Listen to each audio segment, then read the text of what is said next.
hope everybody's on birth control. I hope y'all are wrapping it up, maybe even doubly, even though that's actually less effective. But sweetie, I hope we're using protection. Hello everybody, welcome back to my channel. My name is Queenie. For those who don't know me, reviewing Love Island USA Season 5 Episode 9. Before I get into it, please make sure to like this video, subscribe and hit the bell, and leave a comment down below. Jumping straight in, the Islanders have chosen to save Carmen over... Not me forgetting his name already. Forget it. That man. I want to say I'm going to learn from that mistake. You can learn whatever you want. Yeah. You have a lot of things to learn. It was honestly because Bergie saw a connection with you. I love you. I love you too. Thank you. I'm glad that Destiny swung her vote, because honestly, I think that it would have been a lesser of two evils with Victor going. Carmen can go too, but Victor had to go first, in my personal opinion. It looked in the preview as if Victor was going to stay because of what Hannah said, but Hannah in fact was talking about Carmen. Sweetie, this episode was just filled with plot twists, okay? But let's hold on until we get there, okay? Marco is keeping on the legacy of Victor by throwing yet another tantrum. I think it was a petty save. Victor was definitely more deserving. So I pray to God she doesn't embarrass Bergie. Just fucking disgusted.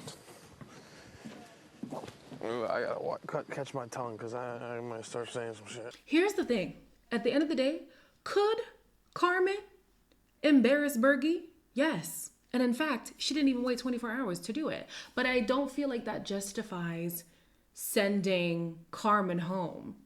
Because based on what they have seen, who has a connection and who doesn't? Carmen has a connection.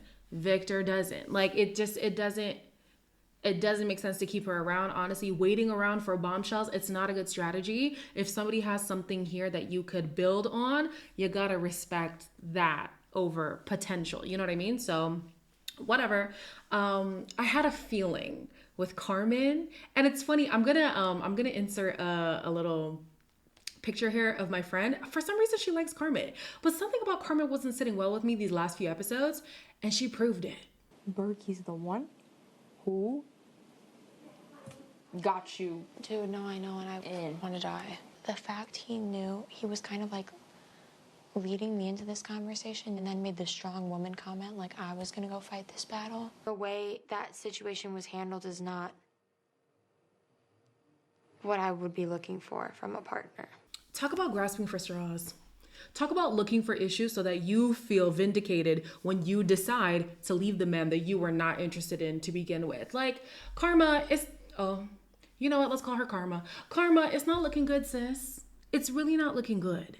And the thing is, so she's getting the ick because Bergie said she's a strong woman and she just thought that meant he wasn't going to fight for her in that conversation.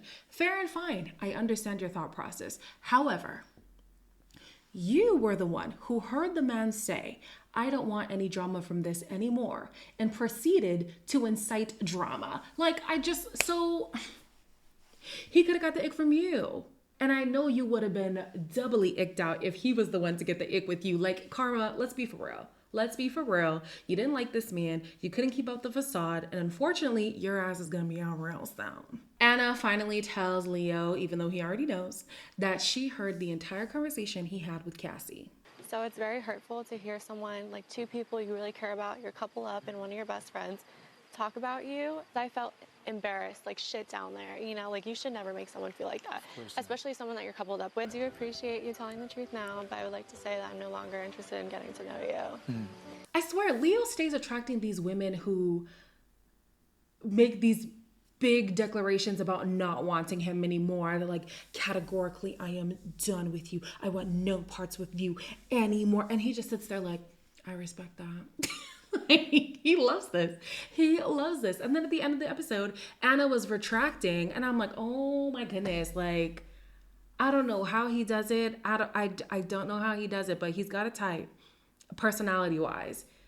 And yeah, Anna is just like Cassie. They don't see it in each other, but they are the same. At night, there are some interesting activities going on. We have Harrison talking to Destiny, basically doing this whole garden analogy. I don't know what he was talking about, but the takeaway is that he doesn't want to sell her a dream before going all in.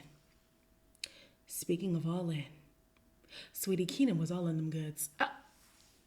And I had to rewind to make sure I saw what I saw. Ain't nothing ever needed somebody to get on top unless you were doing the nasty. What was y'all doing? The nasty. Whether it was on the clothes, under the clothes, inside, outside, reverse, I don't know. But something was happening in that bed. The next morning, Cassie is talking to Bergie and she says that she has no regrets. It's the girls that are mad at me. But hey, at the end of the day, you're trying to pursue. right? Yeah. It's like, I'm here for me. Yep. You're not here for Friend Island. Not Friend Island. Here's the thing. It is not Friendship Island, so absolutely go for what you want.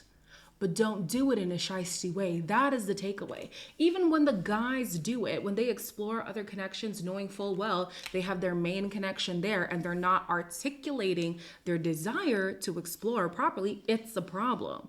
The same thing applies for Cassie. Just because she's a girl doesn't mean we're going to change the rules. Like, go ahead and explore who you want to explore. Go ahead and talk to who you want to talk to. Just don't be surprised if one of your friends don't want to be your friend no more because you're trying to steal her man on the low. Now, can I be fully upset with her? Not exactly, because they've had this whole back and forth with Leo, both Cassie and Anna. So, like, this is just their thing at this point. But yeah, I'm just like, Cassie, I'm sorry. Like, I hear you. No regrets. Go for what you want. But have the decency to let the girl know. Not even ask for permission, but just a heads up. Harrison is now having doubts about Destiny because she's not affectionate enough for him. I can see that she's starting to develop like a little bit of feelings. Yeah. Yeah, I can see it. Like, I feel like Destiny, she's feeling more than what she's letting on. And I don't want to lead her on and then change things. So tell me this, Harrison. What is talking to Leo going to do about that? You feel like you're lacking in affection from Destiny. But you don't tell Destiny. You go and you tell Leo. What is Leo going to do about that? Nothing. Go talk to Destiny. Maybe she's a slow burn, as the UK likes to say.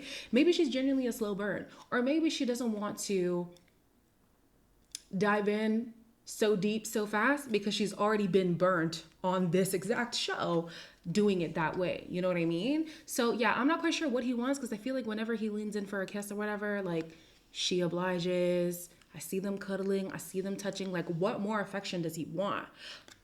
He wants to be like Keenan and KK. Okay. I swear, the moment you hype up a man, they embarrass you. The moment. Don't hype up men. That's the takeaway. Don't hype them up. I still love y'all though, but I will not be hyping you. Hannah lets a few of the Islanders know that she's having regrets about saving Carmen. I feel dumb about my vote. I would hope so. Bergie said something like, you're such a strong woman. That rubbed Carmen the wrong way, I guess. I was trying to get you to switch, but you weren't picking up my Well, mechanism. I didn't know that. I thought that she was still really feeling Bergie. I did. Be fucking for real. It's clear that Carmen was trying to pull an okie doke and she flopped. She absolutely flopped. Couldn't even keep up the facade for a day. Not even a day. But I don't even want to focus on that. It's the little smart comments that we get from Marco where I'm looking at Hannah like, baby girl, you don't hear that. You don't hear that annoying voice in your right ear. Like, it just... One more slick comment from you, Marco, and I'm going to make sure you get out of this villa. I don't know what I would have to do, but I'm going to make sure I do it. Like, I'm not a fan of him at all. The little comments here and there, I'm like, Hannah, girl, wake up. Hannah is now in her messy queen era, and she's letting everybody know what Karma has been saying. The fact that he wanted me to confront, I don't take it as that. I take it as Bergie was probably just complimenting her. Did we make the wrong decision? Yeah. We did. You feel the same? Thanks for all riding for me and giving me my second chance. Ride or die. I appreciate you guys. Well, Hannah is choosing death. In a ride or die scenario, Hannah will die. She don't want to ride with you. She don't want to ride for you. All right? Here's my thing. What is my thing? I don't have a thing. I'm just at the point where it's like, listen, Karma, you tried to play in everybody's face. It didn't work out. I still don't think that is just cause to say that Victor should have stayed. No, Victor absolutely should have gone. Absolutely should have gone. Karma can follow right after. There's a new girl coming in anyway, so let's just do a little switcheroo and that'll be fine. Anna now confronts Cassie, who is unaware as to what exactly she did wrong. I wanted to get that clarity. So why didn't you have that conversation with me? Because you know I would have been happy about it. Either way, I would have looked like the bad guy either way. No, you wouldn't have. But Anna, I just want you to know, like, It's okay. we'll just Thank you. end it. Me personally, I would end a friendship with Cassie too. Mainly because she's being daft, you know? Let's not act like you don't know what you were doing. But then in the same situation, Anna was in Cassie's position. So I'm just like, well, Anna, don't be daft either. Like, I don't know, like either of them can't call each other out, even though Cassie wasn't calling Anna out. But yeah, I don't know. I'm looking at them and it's same. It's definitely same.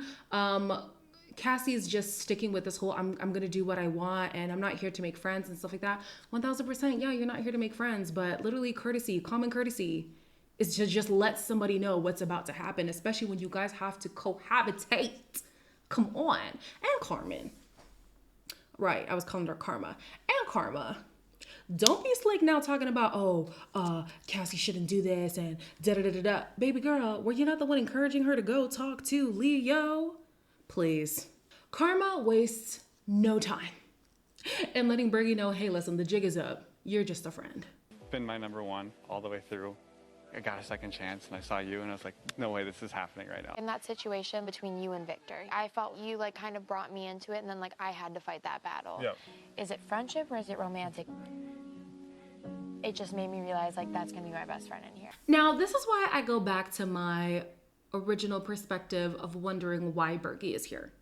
Because realistically, just looking at the people who typically come on Love Island, Bergie's presence, it makes him an outlier. That's the easiest way that I can put it. And so if this is going to turn into a revolving door of friendship zones, like I would rather we get him out. I would rather we get him out because it's just going to be a pity cycle of people wanting to talk to him for the sake of, oh, let me try something different. Oh, he's actually growing on me. Oh no, we're just friends. Like I really don't want to see it. I know that America loves an underdog story. This is not an underdog story. This is, I don't even know. I was gonna say groundhog. Worse than underdog. Under. This is under. And I'm over it. Now, while Cassie is fiending for a kiss from Leo, honestly, you should be embarrassed because ain't no way I'm gonna beg for a kiss. You can't be that deprived. Come on now. While she's fiending for a kiss from Leo, Anna is having second thoughts. No. Cassie and Leo had been talking all night. I feel like I just keep getting disrespected. I don't know if I'm overreacting. That's why I'm asking. Thank you. Of course. I'm happy. We're still in a couple. You still owe me the respect to, like, just be a genuine person. Did she just thank him for the kiss? Throw me in bleach. I just, and then you got Anna talking about, you're supposed to respect me because we're in a couple. And like, she's here begging for respect. Incinerate me. Throw me in bleach and then incinerate me because this is embarrassing. This is so embarrassing. And Anna, I'm so sorry. You did it first. You're asking for respect from Leo because you're in a couple with him and he shouldn't be pursuing Cassie in front of your face the way that he's doing. Were you not the same girl? Talking about you're my number one and I'm wifey. And even if you don't pick me, I'm still your number one. Yeah, you remember? So save the tears, sweetie. We don't need them. Hannah, sweetheart. Hannah, I need you to look at this man like this. In the words of Whitney from Love Island UK, this is how you need to listen to men. Do you not see? This man is only looking for a nut. We're very physically attracted to each other. Oh, I'm emotionally attracted too. You're just horny. No, I'm not. This is how you are. I'm having sex in here. This is already. This is comfortable. Okay. I need her to be more critical about the things that he says. Dissect what he's saying. Ask him questions. Really like have a conversation going and don't be blinded by this physical. Like she immediately knew, oh, he's horny. Like he's just gonna say things to get into my pants. And then sweetie, after that, then what? After that, then what? It's gonna end up like a Harrison situation. Harrison is absolutely shocked that Destiny's falling. Actually, you know what? He probably should be shocked. But Harrison is shocked that Destiny is falling so hard. But reality is they talk more than they do the physical, you know? Y'all do the physical more than you talk. And when he does talk, he's just feeding you crap. He's just feeding you crap and you're eating it up. Hannah, I want better for you, sis. At the end of the episode, the Islanders get a text that the Hideaway is open, and it is a no-brainer that KK and Keenan are gonna go because the Islanders don't want to hear any more bumps in the night. The footage of the Hideaway will be shown to us on Sunday, so we don't know if they do the nasty yet again or not. However, there are 3 new Islanders who are going to join the villa. We have Jonah, Emily, and either Kendall or Kenzo. I'm not quite sure what his name is, but they are coming in 3 at once. Wow. Okay, I'm here for it. As always, please make sure to like, comment, share, and subscribe, and I will see you in the next one.